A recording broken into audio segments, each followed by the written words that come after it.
दोस्तों आज की वीडियो में बात करूंगा कि सिंगल पुश बटन से कैसे अपने स्टार्टर को ऑन या ऑफ कर सकते हैं। इससे पहले भी मैंने एक वीडियो बनाई थी जिसमें मैंने ग्लास रिले यूज करी थी इस कॉन्टैक्टर को ऑन या ऑफ करने के लिए, लेकिन यहाँ पर मैं दो एक्स्ट्रा कॉन्टैक्टर यूज करूँगा। ये सर्किट डायग्राम काफ़ी सिंपल है, लेकिन पुराना वाला सर्किट डायग्राम थोड़ा सा ज़्यादा हो गया था जिसमें कई लोगों को दिक्कतें आई, जिनके कमेंट आप देख सकते हैं, जिनको समझ में नहीं आया था। लेकिन आज की वीडियो देखने के बाद आपको कोई दूसरी वीडियो देखने की ज़रूरत नहीं पड़ेगी सिंगल पुश बटन से कंट्रोलिंग के लिए। यहाँ पर आप देखेंगे कि मैंने आपको DOL स्टार्टर बना करके दिखाया हुआ है। इस DOL स्टार्टर को सिंगल पुश बटन से ऑन या ऑफ करने के लिए कंट्रोलिंग के लिए हम दो कॉन्टैक्टर यूज करेंगे। जिस पहले कॉन्टैक्टर का नाम मैंने K1 दे दिया और दूसरे कॉन्टैक्टर का नाम मैंने K2 दे दिया, और जो तीसरा वाला कॉन्टैक्टर है ये हमारा मेन कॉन्टैक्टर है जिसके नीचे हमारी ओवरलोड रिले लगी है। तो इसका कंट्रोलिंग पहले देखते हैं। कंट्रोलिंग में आप देखेंगे कि फेज वायर हमारा ऊपर जो MCB लगी है, MCB से आउट होकर के ओवरलोड रिले में आया है और ओवरलोड रिले से सप्लाई आउट होकर के हमारे NO पुश बटन में आई है। तो ये कनेक्शन कर लेते हैं, उसके बाद हम आगे समझेंगे। अब जो हमारी सिंगल पोल की MCB है इसके ऊपर वाले पॉइंट से सप्लाई को आउट करेंगे और जो मेन कॉन्टैक्टर के नीचे हमारी ओवरलोड रिले लगी हुई है इस रिले के 95 नंबर पॉइंट में देंगे। 95 और 96 रिले के NC पॉइंट होते हैं, तो 96 नंबर पॉइंट से सप्लाई को आउट करेंगे और इसको ले जा करके लगाएंगे जो हमारा NO पुश बटन है। इस पुश बटन के इनपुट वाले पॉइंट पर कनेक्ट कर देंगे। अब फिर से हम अपना सिंगल लाइन डायग्राम देखेंगे और वहाँ देखेंगे कि NO के आउटपुट से कहाँ तार गया है। आप देख पा रहे हैं कि NO के आउटपुट से जो एक वायर गया हुआ है ये हमारा K2 कॉन्टैक्टर की कॉइल में गया है। अब पहले हम इतना सा कनेक्शन कर लेते हैं, जो हमारा NO पुश बटन है, ग्रीन पुश बटन, इसके ऊपर वाले पॉइंट से सप्लाई आउट करेंगे और इसको ले जा करके जो K2 का A1 है यहाँ कनेक्ट कर देंगे, क्योंकि K2 में तो ऑलरेडी हमने न्यूट्रल दे रखा है। हमारा K2 कॉन्टैक्टर में हमने सप्लाई लगा दी। अब अपना सिंगल लाइन डायग्राम देखेंगे कि जो NO पुश बटन है इसके आउटपुट से K2 का NC पॉइंट यूज करते हुए K1 के कॉइल में सप्लाई दी है। तो अपना अब डायग्राम बना लेते हैं। अब जो हमारा K2 कॉन्टैक्टर का A1 पॉइंट है यहाँ तो हमारा फेज आया हुआ है, तो यहीं से एक लूप दे देंगे NC ऊपर वाले पॉइंट में और दूसरा जो NC नीचे वाला पॉइंट है यहाँ से सप्लाई को आउट करके K1 कॉन्टैक्टर का A1 पर कनेक्ट कर देंगे, क्योंकि K1 कॉन्टैक्टर के A2 पर न्यूट्रल है। हमारा K1 कॉन्टैक्टर और K2 कॉन्टैक्टर में कनेक्शन हो गया है। अब हमारा बाकी है K3 जो मेन कॉन्टैक्टर है उसका कनेक्शन।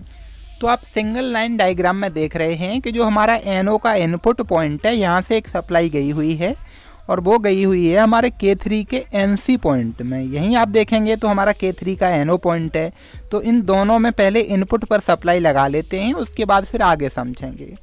अब आप देखेंगे कि जो हमारा NO पुश बटन है इसके इनपुट पॉइंट से सप्लाई को आउट करते हैं और जो हमारा K3 मेन कॉन्टैक्टर है इसके NC पॉइंट पर कनेक्ट कर देंगे। यहीं आप देखेंगे कि जहां हमारा NC पॉइंट है वहीं हमारा NO पॉइंट है, तो यहीं से एक लूप दे देंगे NO पॉइंट में। अब आप सिंगल लाइन डायग्राम में देखेंगे कि जो हमारा K3 का NC पॉइंट है इसके आउटपुट में K1 का NO पॉइंट यूज किया है और दूसरी साइड में जो K3 कॉन्टैक्टर मेन कॉन्टैक्टर का NO पॉइंट है उसके आउटपुट में जो K1 कॉन्टैक्टर है उसका NC पॉइंट यूज किया है होल्डिंग के लिए, और इन दोनों का आउटपुट हमारा K3 कॉन्टैक्टर की कॉइल में गया हुआ है। तो अब ये कनेक्शन कर लेते हैं।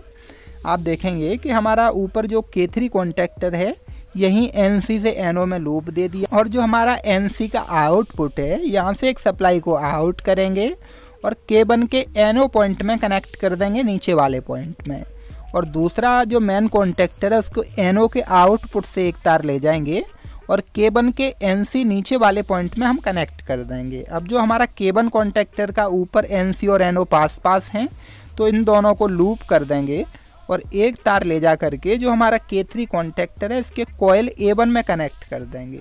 ऐसे करके हमारा कनेक्शन तो कंप्लीट हो गया। अब हम ये समझ लेते हैं कि हमारा स्टार्टर काम कैसे करेगा। तो आप देखेंगे यहाँ मैं आपको सिंगल लाइन डायग्राम दिखा रहा हूँ। अब सबसे पहले आप देख रहे हैं कि हमारा MCB अभी ऑफ पोजीशन में है, तो जैसे ही हम अपना MCB को ऑन करेंगे तो हमारी जो सप्लाई है वो NO के इनपुट पॉइंट तक आ जाएगी और दूसरी साइड में आप देखेंगे कि जो हमारा K3 मेन कॉन्टैक्टर है इसमें भी जो हमारे NO पॉइंट हैं उनके इनपुट तक सप्लाई आ गई है। अब आप देखेंगे कि जैसे ही हम अपना ग्रीन पुश बटन दबाएंगे, अभी मैं आपको दबा के दिखाऊंगा नहीं, सिर्फ समझा रहा हूँ कि जैसे ही हम ग्रीन पुश बटन दबाएंगे तो जो आउटपुट से सप्लाई निकलेगी वो हमारा K2 की कॉइल में जाएगी और K1 की कॉइल में जाएगी, क्योंकि बीच में हमने K2 का NC यूज किया है। ये बहुत ही फास्ट होता है।